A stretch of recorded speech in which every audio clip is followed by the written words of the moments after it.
Hello, and welcome to my fireside chat series on ethical violations in forensic psychology.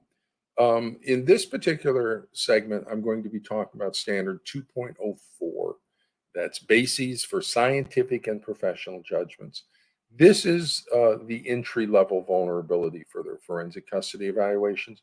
Up on my website, there's something I use called I call it the checklist of applied knowledge. And I went through 6 domains of knowledge and identified constructs related to them: family systems, attachment, complex trauma, and then would look to see if they were used in the report. It's just a simple checklist, and then 2 practice domains: diagnosis and treatment planning.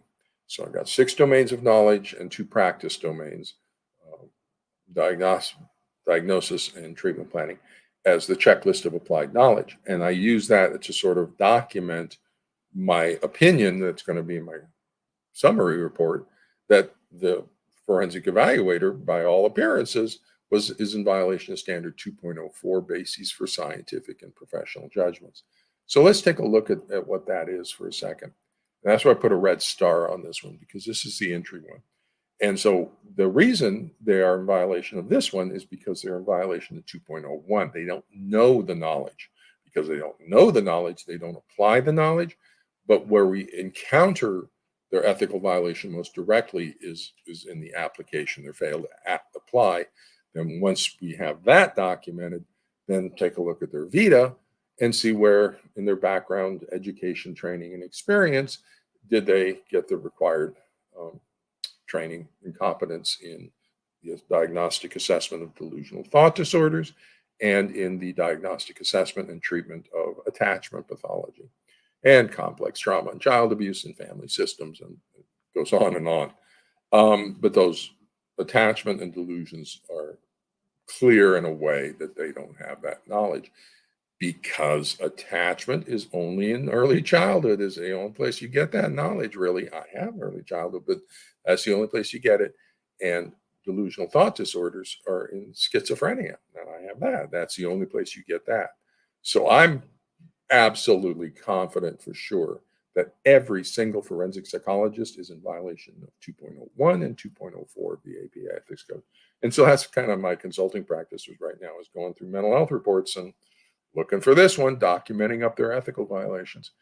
And that'll lead over to 9.01, which is the next video that follows this one.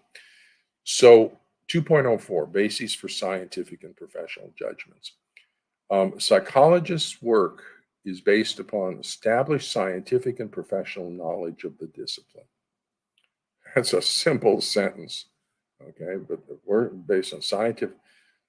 What is the professional and knowledge, professional, scientific and professional knowledge of the discipline? It is attachment. That's John Bowlby and others. It is family systems. That's Salvador Minuchin and others. That's personality disorders, Aaron Beck and others. Complex trauma, Van der Kolk and others. Child development, Tronick and others. Self-psychology, Kohut and others, and the DSM-5 diagnostic system of the APA.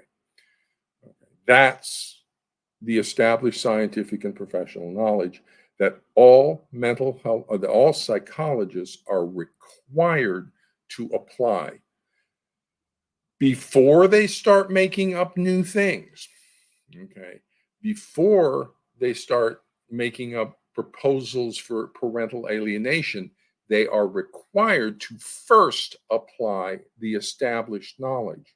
Before they start making up new pathologies of resist refuse dynamic, they are first required to apply the established knowledge. And guess what? If you do that, you'll diagnose and solve everything, and you won't need your new pathologies, because the only reason you need to make things up is because you don't know the established knowledge. You're lazy, ignorant, and incompetent, and you think you're entitled to just make things up. No, you're not. Not in clinical psychology, not in real psychology. Over in the family courts, forensic psychologists, yes, they are allowed to just make things up. Why? Because the licensing boards do not enforce ethical standards of practice on the forensic psychologists. So this is right here, the vulnerability. And so when I do a consultation workup of a forensic evaluation, I go through them line by line because the ignorance and just bizarre sentences they make are so dense that I can't do it by paragraph. I have to go through it basically line by line. Plus, they give the symptoms so clearly in sentences. They just describe the symptoms, but they don't recognize it. They don't see it because they don't know what they're looking for. They don't have any of this knowledge. And so what I do is I go through line by line and I apply this knowledge from clinical psychology because, and here's kind of my role in the family courts, because there's an attorney involved in the matter who believes that the application of the established scientific and professional knowledge of the discipline will be helpful to the court in making its decisions surrounding the child. So that attorney provides me with the information they would like my review, and I apply the established scientific knowledge of the discipline to that information. I go through it, and first time my reading, I do a line by line notes, and that becomes Appendix 1 to my summary report. So my notes can get really big. If I got a 50-page forensic evaluation, my notes can run 150, 200 pages because I'm interspersing them with their 50 pages. And it's my reaction as a clinical psychologist applying this knowledge. What is my reaction to the information that they are presenting? And then I go and summarize in a summary report. And so that is of value to the court. And so opposing counsel kind of has a problem with me because there's no such thing as parental alienation. So they can't bring up all that domain of stuff on me. I apply knowledge and I don't have an opinion. And they keep looking for an opinion a lot of times. I don't have an opinion. I apply knowledge. That's what I do. You can apply knowledge too if you know it. And I've taught everybody what it is: family systems, cross-generational coalition, inverted hierarchy, emotional cutoff, child's being triangulated. You can apply it as well as I can once you know what it is. And that's what a lot of my reports are doing. My reports, part of my obligation is to educate the court about the nature of the pathology. When I'm working in the school system and I do an assessment for a learning disability, let's say I come up with a nonverbal learning disability. Those are subtle because the child's verbal ability is okay, but their perceptual, visual, perceptual, or auditory something is off. So it's a nonverbal learning disability. And so it's not as apparent. My testing, when I pull that out and get that, I then have an obligation to educate the school and the teacher about what it means to have a nonverbal learning disability. What's that going to look like in the classroom? And how do you adjust for that? Or how do you help the child with this type of problem situation? And so that's our obligation as psychologists, to not only make the diagnosis, but also to educate the general public and educate people about what that particular pathology is. So here in the family courts, we have a shared persecutory delusion, and we have a cross-generational coalition, emotional cutoff, we have factitious attachment pathology being imposed on the child, and we have child psychological abuse as a result of all of that. And so I have an obligation as a psychologist to educate the public and the courts about the nature of the pathology. So if you ever have a chance to read my reports, which most people won't do because they're confidential, but you'll see large sections of them that are explanatory. Good place to look is a CRM report, the custody resolution report that got sanctioned by Oregon. You can look through that. And I do a lot of education. My major first portion of that report is education. That report is structured around a research format reporting because that's research data out of Dorsey. So it has an introduction section where I discuss all of this, and then goes into the methodology section and then the results reporting, and then finally the discussion, which is you should get a proper risk assessment for possible child abuse. I can tell you that right off front. I don't need any data to tell you that because the only cause of attachment pathology is child abuse.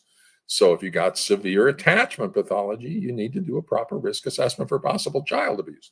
all the time, every time. And so I don't need to get data to tell you that. The only data I need is that you're worried about the child's attachment bonding to a parent. Get it out to get a proper risk assessment for possible child abuse. Um, so with this sort of summary on 2.04, these are um, the two competence standards that all mental health professionals are, or not all mental health professionals in the family courts, all psychologists in the family courts are in violation of 2.01, 2.04, as well as 2.03, maintaining competence. But if they're not competent in the first place, they can't maintain competence. But that just, if they try to get around it, Dr. Childress, you didn't do a good job of educating me to be competent. It's not my job to educate them. It's their job to already know. And so now with that, let's switch over to the final ethical standard that they are in violation of, which is 9.01, bases for assessment. And that's the critical one because they're doing an assessment of the family. And so if they're in violation of bases for assessment, that's kind of in violation of exactly what they're tasked with doing. So let's go over there now. Follow me